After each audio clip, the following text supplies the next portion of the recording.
Hey, deserving listener, since it was so interesting last time I did this, I thought I'd do it again. I'm going to watch TikTok psychology videos and react to it. Let's watch. Here's a dark psychology trick to make anybody fall in love with you. All right, so this is... I would guess that 90% of psychology-related topics on the internet have to do with this exact question. Because, as I was saying earlier, there's a lot of people who are sad and lonely and are just looking for a trick. You know, it's like with diets. There's all sorts of marketers trying to sell books and programs because they know that a lot of people are trying to lose weight, and so they have a program, they have a solution, and research shows that a lot of those solutions don't work. And so we are going to be seeing this. 100% manipulation. All right, let's watch. I'll reserve judgment. Maybe I'll be amazed. Manipulation. I do not recommend doing this to anybody because it is super toxic, and I'm only making a video on it so you can at least be aware if it's happening to you. It's just a 3-step hot and cold technique where you first have to build up a pattern of pleasure and validation, just making this person feel amazing around you.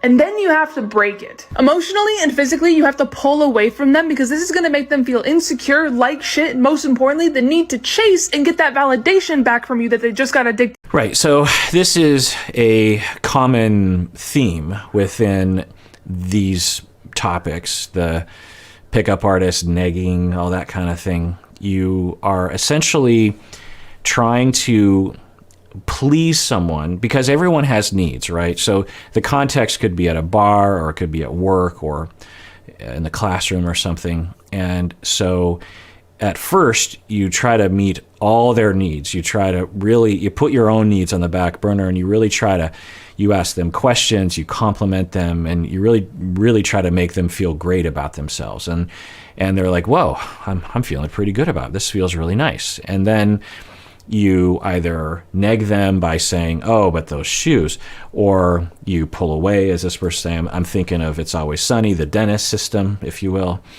And then you will create this feeling in the other person that's bad. It's like, oh, I feel rejected. I want to return to the source. I want to return to get that stuff, that love bombing from that other person. What do I have to do? And the idea is that now you've got the person in the palm of your hand because they need you and they know that you can make them feel great, but you've just pushed them away, and now they're going to try to please you, and now you can actually make a request. Now you can actually say, well, I'd love to love bomb you, but I need you to do this for me, or making someone dependent on you and that sort of thing. Can this work? Yeah. I mean, love bombing is a known psychological phenomenon that's been going on for a long time. Love bombing doesn't necessarily involve active manipulation. Listen to all my episodes on love bombing for that. But the idea that if you just did this to someone, it would work is ridiculous, because that's just not true. Imagine, again, if we had that ability as humans to manipulate anyone around us with a simple trick like this. A lot of people on the it depends on a lot of things. One, and I've been hearing this trick for 20 years or something, and I remember having clients who would come to my office and talk about how they were learning these things, and so I started doing research and thinking about it, and a long time ago I came to the conclusion that it'll work more, it has more effectiveness, I'm guessing, with people who are insecure. If you're insecure and someone suddenly is being very nice to you and then they pull away, you tend to downplay yourself in general anyway, and maybe you don't really pay attention to your needs. So a lot of these techniques will likely work on someone who will likely attract someone who has issues. Like, actually, Charlie Manson, just to go in that direction, he was extremely charismatic, and one of the things, he got a whole cult together. One of the things that he would do, I'm not sure about this, but seemingly he would test people when he met them to see if the person had self-esteem or not, or something, basically. And when he went after the drummer of the Beach Boys, he would try to control him, and the drummer actually responded to his manipulation. He went to the singer of the Beach Boys, and he had more self-esteem and was like, this is creepy, and he went away. So doing these kinds of things might be a way of differentiating between people who have self-esteem and those who don't. Is that an effective way? No. Human communication is complicated. Sometimes people just don't respond that way. You could hurt someone's feelings and they could never talk to you again. If you're trying to get people to like you and you're having trouble, the internet doesn't have very good methods of helping you. Loneliness is a problem, and there are ways to cultivate relationships, but you shouldn't have to rely on tricks to manipulate people to like you. If you're a good person, people will like you, but you just have to. Anyway, let's watch the rest of this. Turn that on button back on again and start validating them. This is going to make them fall in love with you, but in a very unhealthy attachment style, until they figure out what the fuck you're doing. So, I like the attitude of only JUS is saying that it shouldn't be done because it makes you a jerk face, but you'd be able to detect it if it was done to you, I guess. But the other thing that they're saying is it will automatically make someone fall in love with you. No, no.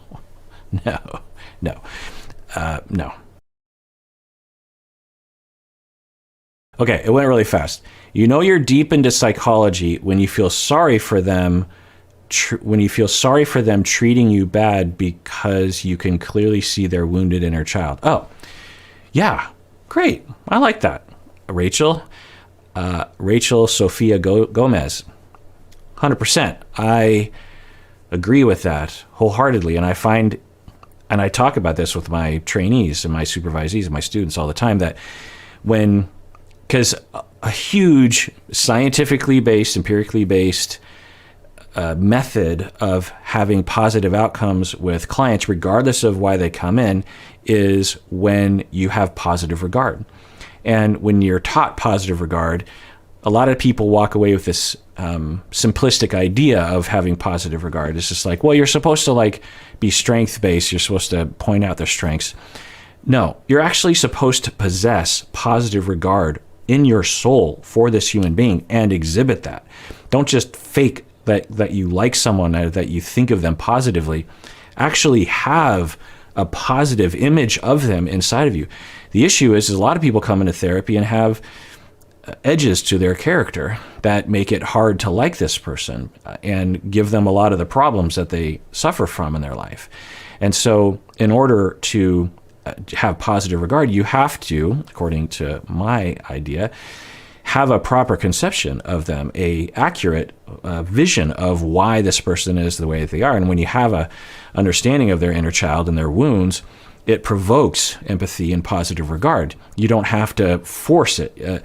I have trainees who are just like, I'm having a real hard time having empathy for this person because they're so aggravating, they're so hostile in session, and they're doing things to their family that I can't abide. I can't have empathy. I'm just really having a hard time sitting in session with this person. So we sit down and we go, okay, let's look at their behaviors. Let's list them out. Now let's list out why are they doing those things? Because the cultural explanation is they're a jerk face, but the psychological and the attachment-based perspective is inner wounds. And then when you see that, it doesn't make the edges and the behavior wonderful, but it definitely should provoke empathy and care and positive regard, which not only makes your job easier because as a therapist, it's very stressful to sit with someone that you don't like, but it also will promote positive outcomes, again, regardless of the reason why the client came in. People who refuse to depend on others. I like where this is going. Yeah, absolutely. And I like the visual. I can't play a song because on YouTube, I'm positive I'll get dinged, but it's a nice, powerful song in the background. But yeah, absolutely. That's great. Fact Hotline. This is one of the darkest manipulation techniques that someone can use to make you fall in love with them. I swear to God. I mean,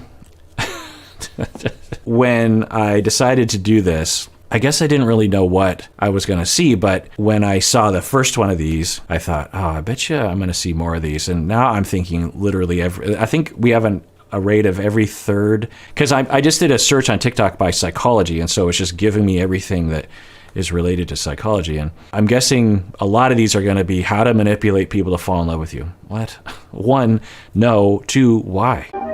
This is very toxic and I don't recommend using it. Are we also going to see this where the individual is saying, don't use, I'm going to tell you how to manipulate people to fall in love with you. I'm going to give you this power, but don't use it because it's toxic. But I want you to be aware of it. And this is alternating pleasure with inflicting pain. I'm guessing this is in line with the other video that was based on decades of jerk faces propagating this information. It would be hard to research this because you would have to engineer real life experiences where people are actually looking to fall in love.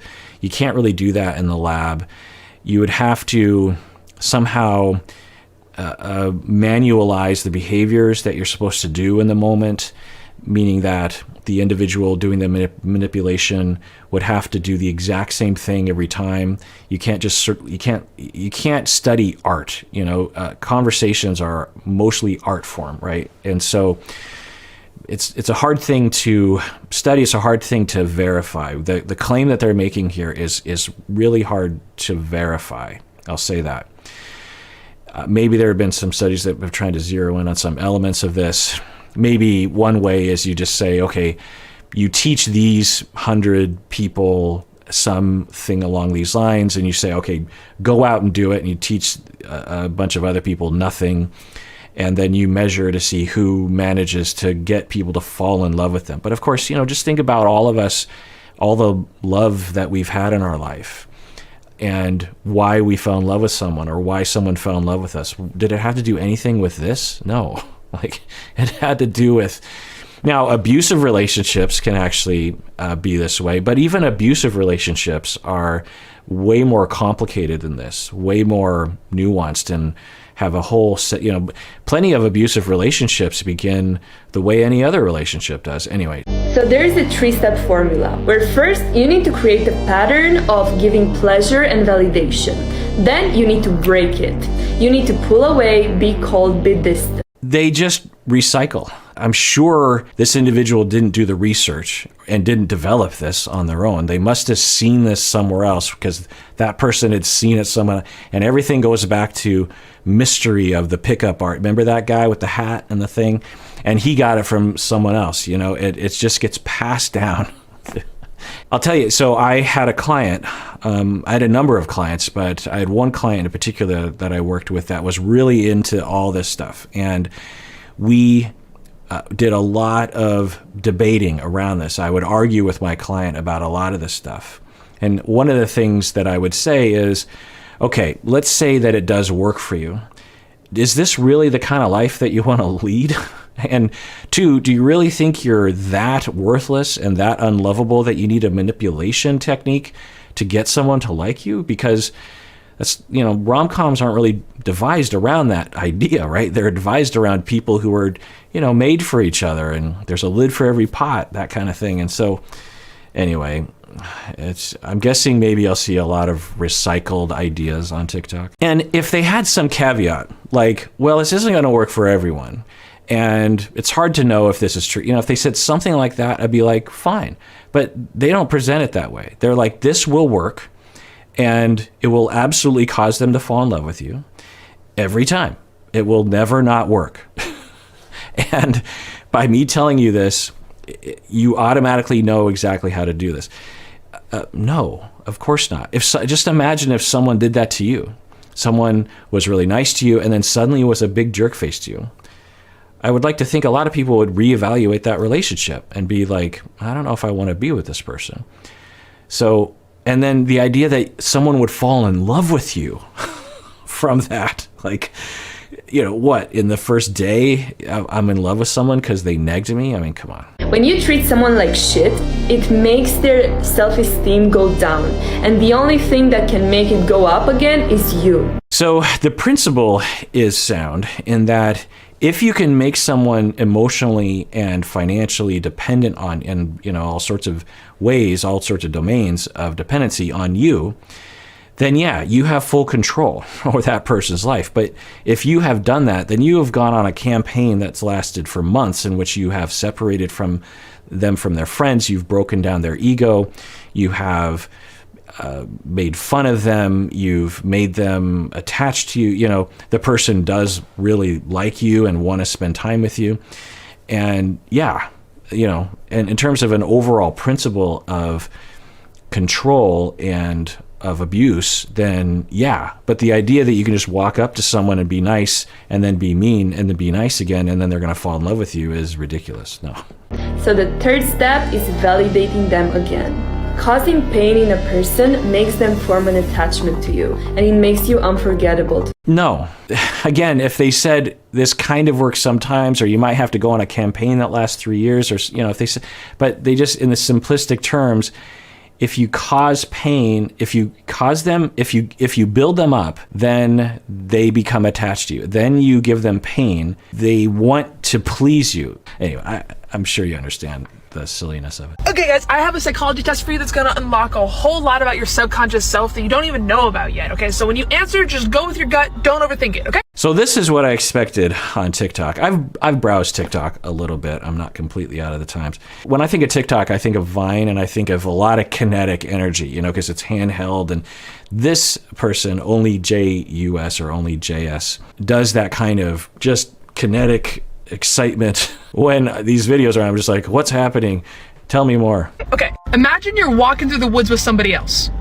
Who's that person? Whoever you picked is the most important person in your life right now. No, absolutely not. Might it be? Yeah, these kinds of tests we have in psychology, and we gather the data, and there's no way you could say one question with one answer always has the same significance to that person. The question was, you're walking alone in the woods with someone, who is that person? And you just ask, off the top of your head, name that person. Well, it could have been the person that you last saw. It could have been your best friend. It could have been someone that likes to hike with you. It could be someone that you trust in the outdoors. There's a lot of associations. It could be just the first person that pops in your head. The claim that whoever you said in that moment is going to be of this significance to you is, the sort of test that you'll see in magazines that is not supported by science. As you guys are walking through the woods, you hear rustling coming from a bush and an animal pops out. What kind of animal is it, and what do? The size of the animal is the size of your stress. And when I see these, I'm reminded of when I was in the 3rd grade and we had this thing. I don't know if you did, but do kids have this anymore? But it was a thing out of paper, and it was this diamond thing, and you would go, and it could open all these different ways, and it was kind of like a hand puppet. I'm sure some of you, I grew up just outside Seattle in Sammamish, Washington, and we would have these things, and you would ask someone, okay, pick a number between 1 and 10, and then there would be it's 5, 1, 2, 3, 4, 5, and then you'd flip over this thing, and you're like, ooh, you're gonna marry Dennis. Okay, give me another one. Oh, you're gonna have 15 children with him. That's what this is. What you did is how you usually react to that stress. You guys keep walking and you stumble upon a house. How big is the house? And do you see a fence? If you saw a fence, you're a closed-minded person. If there was no fence, you're an open-minded person. So these ideas are very common, not only among the lay public, but among therapists as well. I will see people look at art that a child will draw in session and interpret it along these lines. Like, ooh, the dad is over here that must mean the dad is very distant from the rest of the family. We have looked at this. It is not hard to study. You can try to code someone's art or someone's response to a free association, essentially. And these ideas go back to Freud, but Freud wouldn't have made these claims. It's a sort of a bastardization of Freud and Jung's ideas. Anyway, so the idea is that there are certain questions that are a window into your subconscious that are this direct line.